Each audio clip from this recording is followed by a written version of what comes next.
नमस्कार, मैं सुमलता। आप देख रहे हैं फोर्थ पिलर न्यूज़। इस वक्त मैं पहाड़ियाँ के पास हूँ, एक होटल के पास हूँ, जहाँ पर हमारे साथ एक पूर्व प्रत्याशी रहे हैं, जो सांसद के पूर्व प्रत्याशी रहे हैं। तो आइए उनसे बात करते हैं। तो हमारे प्रोग्राम में आपका स्वागत है। बहुत बहुत धन्यवाद। मैं अपना परिचय देना चाहूँगा। पूर्व लोकसभा प्रत्याशी ब्रिजेश प्रजापति, जनपद जौनपुर से मैं हूँ। जी, जैसा कि हम आपके बारे में जानते हैं और लोगों ने भी बताया कि आप काफ़ी समय से राजनीति में सक्रिय हैं और काफ़ी समाज सेवा भी कर चुके हैं। आगे क्या तैयारियाँ हैं? सबसे पहले मैं बताना चाहूँगा, जो हमारी राजनीति की शुरुआत हुई है 2017 से, मैं लगातार समाज के बीच में जाना, समाज की मदद करना, थाने पे, ब्लॉक में, मुख्यालय पे या किसी भी परिवार के बीच में। जैसे हमारा जनपद जौनपुर आता है, जौनपुर में 21 ब्लॉक है, 6 तहसील हैं, 28 थाने हैं।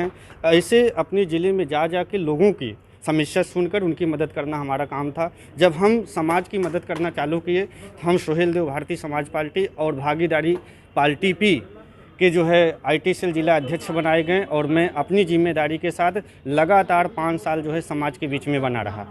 आज भी कहीं भी कोई भी समस्या होता है, अगर हमारे पास कॉन्टेक्ट हो जाता है, चाहे उत्तर प्रदेश की बात हो, चाहे सपा बसपा कांग्रेस की बात हो, कोई भी पार्टी हो, जिस तरह से उनके कार्यकर्ता जो है समाज की भागीदारी और सुनिश्चित कराने के लिए लड़ते हैं, उसी तरह से ब्रिजेश प्रजापति जनपद जौनपुर से समाज के लिए कंटिन्यू आवाज़ उठाने का काम करता हूँ। आप भागीदारी संकल्प मोर्चा से जुड़े हुए थे, तो ये पार्टी छोड़ने का निर्णय कैसे लिया और ऐसा क्या बात? बताना चाहूँगा, जैसे कि जितने भी कार्यकर्ता हैं, जब 2017 से हम लोग जुड़े थे, पार्टी क्या काम करती है, जब टिकट देने का समय आता है, जब हमें कोई नहीं जानता था, तो सुहेल देव भारतीय समाज पार्टी और भागीदारी पार्टी पे के राष्ट्रीय अध्यक्ष हमको टिकट दिए और हम अपना सीना ठोक के चुनाव लड़े। और चुनाव लड़ने के बाद जब हमें समाज नहीं जानता था, तब तो हमें चुनाव लड़वा दिए। जब हमें पूरा उत्तर प्रदेश और जब समाज जाना चालू किया, कर बल छल धन से समाज सहयोग करना चालू किया, कहीं ना कहीं राष्ट्रीय अध्यक्ष या जो है राष्ट्रीय प्रमुख महासचिव, उन्हें डर हो गया कि ब्रिजेश आने वाले समय में आगे बढ़ जाएगा, इसलिए समाज पार्टी से टिकट नहीं हमें मिला। और जब टिकट हमें नहीं मिला तो और हमारी दुख की घड़ी में कहीं भी कोई भी दिक्कत होता, हमें फ़ोन आता था, मुख्यालय पे, ब्लॉक पे, हर जगह हम पहुंच जाते थे। जब हमारे ऊपर दुख आया, हमने अपने नेताओं से कहा, तो हमारे नेता हमारे साथ नहीं खड़े थे, इसलिए ब्रिजेश प्रजापति पार्टी छोड़ दिया।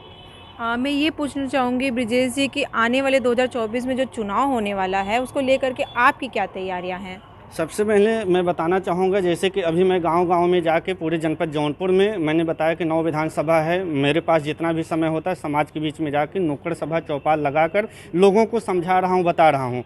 सही समय पे आने के बाद लोकसभा की तैयारी रहेगी हमारी। जो भी पार्टी साथ में लेना चाहेगी, मैं पार्टी के साथ चला जाऊँगा। अगर कोई पार्टी अगर हमें टिकट नहीं देती है, तो ब्रिजेश प्रजापति उस विधानसभा, उस लोकसभा में लड़ के अपनी भागीदारी सुनिश्चित करने का काम करूँगा।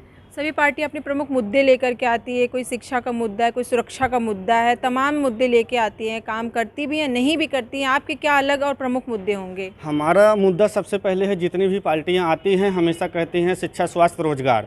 हम शिक्षा के बारे में जो है सबसे ज़्यादा प्रकाश डालेंगे, स्वास्थ्य के बारे में प्रकाश डालेंगे, गरीब मजदूर के बारे में, जो बच्चे गरीब मजदूर को होते पढ़ नहीं पाते हैं, उनकी सरकार में जो है भागीदारी नहीं हो पाती है, ब्लॉक पे नहीं होती है, हम उन्हें समझाकर अगर हम सिस्टम में आएंगे तो लोकसभा में, पार्लियामेंट में हम उसे आवाज़ उठाने का काम करेंगे और समाज की भागीदारी दिलवाने का काम करेंगे। लेकिन ये सारे मुद्दे तो अन्य पार्टियां भी लेकर के आ रही, काम भी कर रही हैं। कुछ अलग मुद्दा?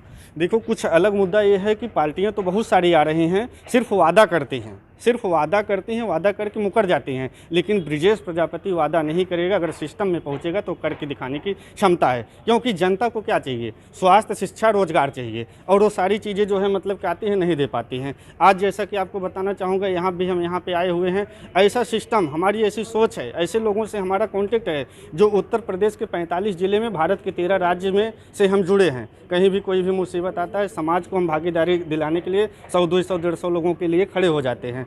और जब हमारी टीम होगी, जब हम मजबूत होंगे, तो निश्चित रूप से सरकार के द्वारा रोजगार नहीं मिलेगा, लेकिन ब्रिजेश प्रजापति नेटवर्क के माध्यम से, कंपनी के माध्यम से, डॉक्टरों के यहाँ हमारा संपर्क है, वहाँ पे समाज को रोजगार देने का काम करवाऊंगा। राजनीति की और लगातार जो समाज सेवा आप कर रहे हैं, उस क्षेत्र में कब से आप सक्रिय हैं? मैं 2017 से जो है सक्रिय हूँ और लगातार आज भी सक्रिय हूँ। कहीं भी कोई भी मुसीबत आता है, जब समाज हमको याद करता है, और बताना भी चाहूँगा इस चैनल के माध्यम से, कोई भी समाज हो, ये नहीं है कि मैं प्रजापति समाज का हूँ तो प्रजापति समाज के लिए काम कर रहा हूँ। कोई भी समाज हो, अगर मुझे देखता है, मुझे समझता है, मेरे काम को देखता है, तो उस काम पे हम फोकस करके अधिकारी कर्मचारी से बात करके उनका संदेश पहुँचाने का काम करते हैं। और बताना चाहूँगा, जो युवा हैं, युवाओं के लिए भी बताना चाहूँगा, जो युवा हमारे बनारस में, प्रयागराज में, लखनऊ में, मथुरा में ऐसे जाके पढ़ाई लिखाई करते हैं, उनके पास तमाम डिग्रियां हैं, लेकिन डिग्री पाने के बाद भी उनकी नौकरी नहीं मिल पाती है। तो हमने संपर्क भी बनाया है, जैसे हमारे डॉक्टर हैं, इंजीनियर हैं, बाबू हैं, चपरासी हैं, मैं उनसे मोटिवेट करके अगर आपके पास डिग्री है, आपको सरकारी जॉब नहीं मिलेगा, प्राइवेट जॉबों में हम लोग दौड़ धूप कर कॉन्टेक्ट करके उन्हें 10,000 12,000 का रोजगार देने का काम करेंगे। अच्छा, ये तो आपने एक अलग और अच्छी बात बताई कि क्योंकि हाँ, वैसे तो देखा जाए काफ़ी लोग इस समय बेरोजगार हैं, लेकिन सरकार का दावा है कि उनकी तरफ से बहुत सारे लोगों को रोजगार दिया जा रहा है और आने वाले समय में भी दिया जाएगा। अब आपको बता दें कि सरकार जो आज भारतीय जनता पार्टी की सरकार है, बस सरकार ये चाहती है प्रजापति अगर मिट्टी का काम करता है तो मिट्टी का काम करे, पाल अगर जो है बकरी चराता है तो बकरी का काम करे, मौर्या जो है अगर सब्जी बेच रहा है, पटेल, वो तो सारा काम सिर्फ उन्हीं का। वो नहीं सरकार चाहती है कि गरीब परिवार जो शोषित वंचित पिछड़े पिछाड़े हैं वो अलग काम करे, क्योंकि वो जानते हैं कि अगर शिक्षा स्वास्थ्य रोजगार के बारे में अगर उन्हें जागरूकता मिल जाएगा तो आने वाले समय में हमारे बगल में कुर्सी लगा के बैठेंगे। इसलिए सरकार वादा करती है और गरीब मजदूर लाचार बच्चों को वहाँ तक बैठाना नहीं चाहती है। आखिरी में आप जनता से कुछ और कहना चाहेंगे? जनता से मैं बस यही अपील करूंगा इस चैनल के माध्यम से कि मेरा नाम ब्रिजेश प्रजापति है।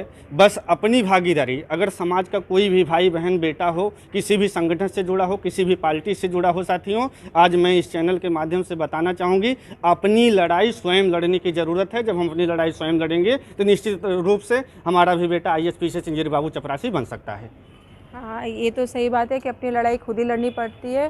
खैर, आज हमारे साथ थे पूर्व सांसद प्रत्याशी ब्रिजेश प्रजापति, जिन्होंने अपनी बातें यहाँ पर रखी और समाज में क्या कमियां हैं, क्या मुद्दे हैं, उन बातों पर उन्होंने हमसे बात की, किस तरीके से 2024 के चुनाव की तैयारियां कर रहे हैं, उस मुद्दे पे बात की। तो आज की खबर में बस इतना ही। ऐसे प्रमुख खबरों के साथ मैं फिर वापस आऊँगी। मैं सुमलता, आप देखते रहिए 4th पिलर न्यूज़।